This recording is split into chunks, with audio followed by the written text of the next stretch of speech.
Hello, this is Dr. Martina, your online sex therapist and sex educator. Sexual myths, we really don't need them anymore. This is 2022 and I want to talk about 3 different sexual myths today.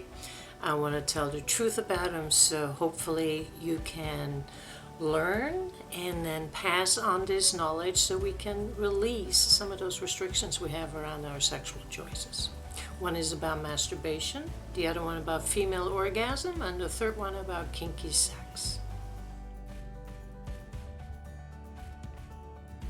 There are many myths around masturbation, like the fact that you go blind if you are masturbating too much, or if you're masturbating at all. Obviously that's not true, and that's the one we all believe at this point, otherwise half of our society would be blind. But the one that still lingers around even currently is the one that it says if you're masturbating while you're in a partnership, that means that your partner does not sexually satisfy you, or even worse, that your partner is not sexually attracted to you. That is just not true. Masturbation is a perfectly normal and healthy activity for a sexual being if you are solo or if you are in a relationship. Masturbating is not something that you should put back in the closet once you fall in love, once you have a partner. A lot of women do that because we have a tendency to focus just on the partner, and so we just put that self-pleasuring aside. And this is something that is not a healthy thing to do, because masturbation allows you it teaches you about your body. And it gives you comfort and confidence about your sexuality, especially if you talk about it with your partner. It gives you release when you want one, if your partner is around or if your partner is not around. It just gives you an opportunity to really connect with your body. That's what masturbation is there for. So help me debunk this myth, please. And spread the word that it is a perfectly normal and healthy activity if you are solo or in a relationship. This myth, women not caring about orgasms as much as men do, really get me going, because it's just not true. Are female orgasms more elusive than male orgasms? Yes. There's all kinds of reasons for that. There's lack of education, lack of skill, lack of foreplay, lack of clitoral stimulation, which most women need for an orgasm, and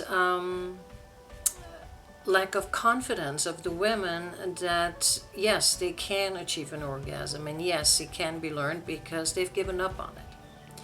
Now, but that doesn't mean that we don't want it as much as men do. It does mean that there is a gap between male and female orgasm, and that is true. That gap actually exists, specifically in heterosexual women. They've done a study in 2017 of 52,000 individuals where they asked a question with all kinds of different sexual identities, and they asked the question, how often do they usually or always orgasm during sex? Heterosexual women said 65% of a heterosexual woman says yes to that, whereas a heterosexual male, 95% of the time. A gay man, 89% of the time, and the lesbians, 86% of the time. So the gap does exist, but that doesn't mean that we're not focused on it. That doesn't mean that we don't care about orgasm. That doesn't mean that we don't want the orgasm. It just means that the heterosexual sex needs to have a lot of teaching about female orgasm and about clitoral stimulation. So don't let that myth even keep you from learning about that. And don't let that myth be true anymore, because it is just not.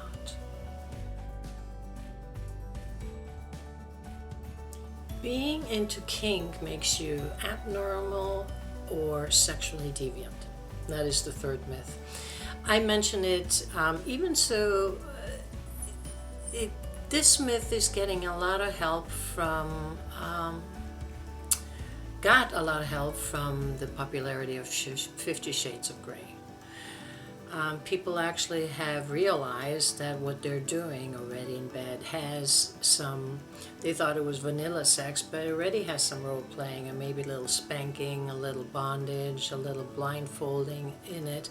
So they already have been enjoying kinky sex. They just haven't been able to talk about it because there's been a lot of shame attached to it. And what that myth says, that kink sex makes you abnormal, and that's what actually keeps that shame there. So let's debunk that one, because that is just not true. Vanilla sex is not the normal sex. I mean, and what is normal anyway? Vanilla sex is, a lot of people have allowed themselves to stay within the vanilla sex boundaries, and there's nothing wrong with that at all. And some people have realized there's some creativity that I can use with my body and with my partner's body. There's some role playing that actually has a cognitive effect on my sexuality and can intensify the pleasure on it. There are some restraints that can intensify the senses. All of these things have been found out once we made some room for kinky sex, and once we kicked that myth to the curb that kinky sex is abnormal and that it makes you sexually deviant. That is just not true. So give it some try. Talk to your partner about it. Talk to your sex expert about it. But, let's debunk this one for sure. So I wanted to do this video about sexual myths because I want to give us a chance as human beings to enjoy our sexuality the way we want to, not the way the society wants to. So please share this video. If you have any questions about any of your myths that you have lingering around in your head that actually limit you from experiencing the kind of sex you want to experience, contact me and we'll talk about it, and we'll see what it is that you feel comfortable with and what it is that you want to kick, and what kind of myths you want to kick to the curb. I'm looking forward to hear from you. You have a great week. Bye-bye.